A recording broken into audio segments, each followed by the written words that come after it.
So 15 people have lost their lives after a deadly inferno ripped through a coaching center situated in Aliganj area of Lucknow.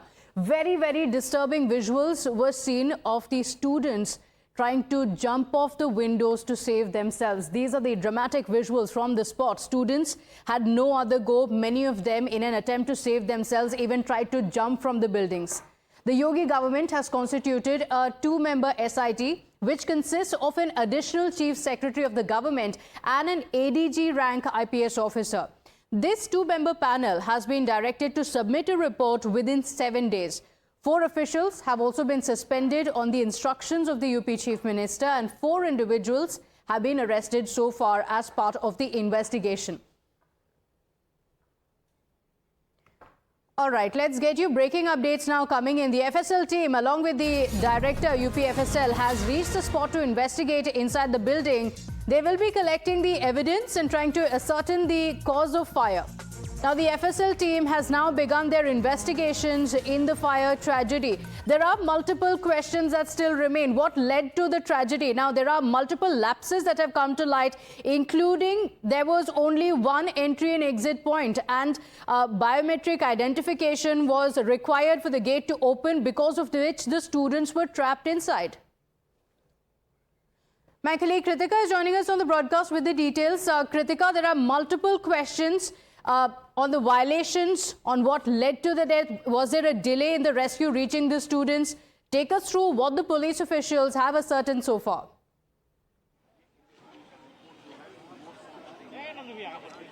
Right, Pratibha, you were rightly pointing out that there were, in fact, multiple, such hazardous complications as far as this entire structure is concerned. I'm showing you the visuals right now. You can see the FSL team official over there, right on the top floor. That is where we are learning that the library center and the gaming animation center was also present. The team, the SIT team currently as well, which consists of the additional general of police as well as the additional secretary rank IS officer, is also currently examining the space. I'd like to show you the multiple lapses, in fact, that we were talking about. You know how you were mentioning that biometric doors and locks were also a system. Now, in such a commercial setup, it is a norm to have manual overriding be present in place as far as such biometric locks are concerned. So in a case of fire, that can be dealt with. Now, on your screens, you'll also be able to see, in fact, the carcass of the multiple AC panel, which were installed nowhere else but right bang on the entry point. This is where the staircase is, and that is where you can see about a dozen of all these AC panels, in fact, be installed. Now, as far as the fire guidelines and the fire safety norms are concerned, this is absolutely not allowed, Pratibha. So this is a glaring, in fact, mishap in waiting right in the front of everyone's eyes. All along the street, you'll be able to see residential complexes. In fact, there are houses all along the streets. Of course, whenever such a house is converted into a commercial property, also a specific license to do the same is required. And whenever there is a commercial building exceeding 15 meters in height as well, and a commercial building in general too, regular and annual fire safety audits and the NOC renewal is required. So these are all the glaring lapses that we've been able to document since our team has been covering, in fact, this most hideous tragedy. And Lucknow is one of the most, in fact, grievous fire incident that has happened in the recent years. 15 youngsters have lost their lives. Even the way you can see the wet shop and clinic, the charred logo of that as well on the first floor over here is, in fact, evidence of the kind of brutal fire that broke out yesterday. We've had testimonies of people who tried to break out of the windows and, in fact, jump out. Now, as far as the officials are concerned, as far as action is concerned, of course, 4 officials have been suspended from the LDA, from the Lucknow Development Authority, as well as from the Power Department, to what we are learning so far. There have been arrests. The building owners of the different floors also have been arrested. But, you know, this property has been in existence for the past decade, and such fire safety violations have been there for everyone to see. So what exactly was the police doing in that case? The different officials, the different governments also that were involved as far as this particular property is concerned. You know, in Delhi as well, we've seen multiple multiple such fire incidents claim the lives of innocent people, sometimes even medical patients whose only fault was in fact to come into the capital to gain treatment. After that also we've seen multiple in fact such committees be set up to identify these very places and take timely action. But yet again in the city of Lucknow, we've seen that 15 innocent people lost their lives due to in fact gross mismanagement of fire safety norms. Yes, Pratibha. Yes, you're absolutely right, Kritika. And you know, as Adib was also pointing out, there have been violations that were pointed out, a notice also being sent out because there were violations in the building, and yet no action was taken. So the question is, why was action not taken, and have lessons been learnt, or are we going to see another such incident take place yet again? Adib is also joining us, but before I come to you, let's tell our viewers, following the major fire incident in Aliganj of Lucknow, related to this incident, let's get you the details of the lapses that have been found. The building where the fire occurred had previously faced action over alleged unauthorized construction. So it had already been flagged previously, but no action was taken. The biggest question facing the authorities, could this tragedy have been avoided had action been taken previously? A demolition order was issued in 2016, but was later revoked within less than 2 months. Let's take a look at the details of what are the violations and why was this order revoked. Let's take a look at the details. 11th of July 1980 is when the property had been allotted to one Vijay Kumar. So we're looking at what went wrong, when did the violation take place, how long the building had been in existence, why didn't authorities act? In 2013, the property was then sold, and this was when a new owner took over. That was in 2013 in January. But then what happens as the ownership changed? What happens next? Well, the residential map was approved under self-certification scheme. And then in 2016, and this is what we were talking about, in 2016 is when the demolition order had been issued, and what had been mentioned? That this is an unauthorized construction. That was the notice that had been issued. And despite this notice being given, the demolition order was revoked within just months. This has been shown in the records of the authorities that it was withdrawn. But the question still remains, within less than 2 months, why was it withdrawn? Now let's tell you what's under the scanner. The regulatory permissions, were they given or not, and were there any violations or not? That's the biggest question that we're facing. In fact, earlier my colleague Adib also went inside the building that has been burnt now to complete ashes, to show you a ground account of why it was so difficult to carry out these rescue operations and what the students had to go through. Take a look. Times Now is inside this particular building. You can see the condition, how this building has been completely engulfed in flames. There is only one single entry exit point, as you can see in the visuals. This is the ground floor of this particular building. You can see the condition of the building. There are clearly several violations of the fire safety norms. There are only one single entry and exit point into this particular building. So you can see that how this particular building, where 15 people lost their lives, how this building, the people got trapped. There are only one single and entry exit point. So you can see these are the stairs. The people, those survivors, they had no point to escape from this fire. So you can see that how this entire building engulfed in flames, and no one had any time to escape from this particular point. So you can see how this building completely engulfed in flames. This now you can only see the debris over here. All the vehicles which were kept over here, they have been engulfed in flame. This is the basement section of this particular building. So you can see there were clear violations in this particular building. There were certain violations, and there were no emergency exit in this building. Only single entry and exit point. Had it been there were many different entry and exit point, people would have been saved. But this is the condition of this particular building. This is the area where 15 people lost their lives due to the negligence by several competent authorities.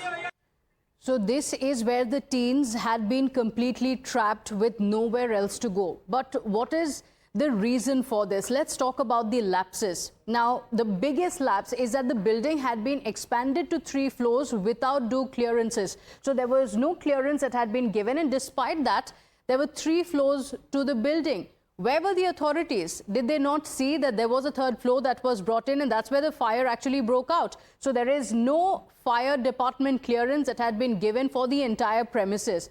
Apart from that, the building had only single entry and exit point. Now, this is very, very important, and that's the reason why you saw dramatic visuals of some of the students even trying to jump to safety, because they knew there is only one entry and exit point, and because of the fire there, they couldn't escape. So there was only one exit and entry point. Apart from that, preliminary findings also show the absence of emergency exit. So there was no emergency exit in the entire building where people could escape from. And the demolition order was reportedly withdrawn within months, as we told you. Another big issue is the fact that the gates in this building actually had biometrics, which means that when the fire broke out, the gate was automatically locked and it needed biometrics to actually exit from there. But the fire had already been raging. The students couldn't do anything and they were trapped inside. Let's get you more breaking updates now coming in. As the probe into the Lucknow fire tragedy intensifies, there's fresh focus that has shifted to the background of the building's co-owner, Surendra Shukla.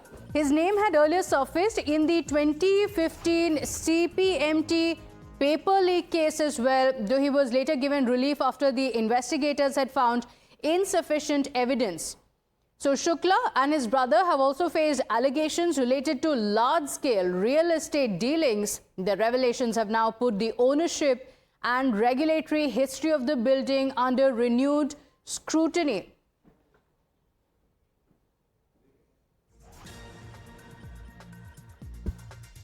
Let's go across to Adeep getting us these details. So Adeep, these are some more revelations coming in of the details of the co-owner Surendra Shukla. Now, why this is important is because there are concerns. Many believe that some people believe that the law is below them, that they can get away with anything, they can get away with the violations. So it becomes very important. Take us through the details of this co-owner, Surendra Shukla.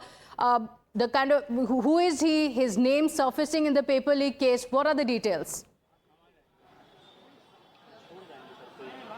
Well, Pratibha, see, the co-owner is Surendra, and he was in fact the co-owner of this building where 15 people have lost their life. Now his name surfaced in the investigation of Lucknow police in 2015 during the exam when he allegedly leaked a paper. The investigation was handed over to the STF, but STF couldn't get any proof against him, and that's the reason he got relief at that time. But he is the co-owner of this particular building, and now his name has surfaced. Although his another accused, Virendra Shukla, he has been arrested by Lucknow police last night, along with the 3 other accused in this case. And what we can tell our viewers is that the name of Surendra Shukla surfaced in an investigation in 2015 when he was in fact involved in the paper leak of CPMT. In fact, to give benefits to his daughter who was studying at that time, he was involved in the paper leak, and at that time the police and the state couldn't get any information about him, about any verification on whether he was actually involved or not. But his name was registered in the FIR, but in 2015 he got relief, and now his name has again surfaced in this massive tragedy in which 15 people have lost their life. And the latest input is that the SIT, which was constituted by Chief Minister Yogi Adityanath, it has reached the spot. The SIT is inside the building. The 2-member SIT comprising of ACS Amrita Bijat and the ADG Praveen Kumar, they are inside this particular building. You can see the UP Police constables and officials. They are on the top floor. The SIT has said that we are going to probe each and every matter. We are going to probe each and every detail. And soon we will be submitting our report to the Chief Minister. So the SIT is right now inside this particular building. They are investigating, and the SIT has been given 7 days of time. In these 7 days of time period, they have to complete the investigation. So there's going to be time-bound action. That's what you're telling us. 7 days' time is what the SIT has been given for this. But the question still remains. One, accountability on this, and secondly, are the authorities also going to crack down on the other buildings that have indulged in these violations? Do stay with us. The auto lock system may have also hampered the escape, because sources say that the animation center had an automatic access control system, like many offices do, on the main entrance, which operated on the biometric system. Now, the officials will also probe this as a part of the investigation on whether that was the reason why so many were trapped inside, unable to escape. Let's get you more breaking updates now coming in of Lucknow Development Authority initiating an inquiry against the officials for laxity over the Aliganj building. So now action being taken. Lucknow Development Authority is taking action, looking at the role of the officials. There were violations. Why didn't the officials act, Kritika? And these are going to be the most pertinent questions when there were multiple violations. And we just put out the timeline as well. The building has been in existence for decades together. Why were the authorities blind to these violations? Well, absolutely, Pratibha. This is the very pressing question of the moment currently. Multiple such violations, in fact. You have the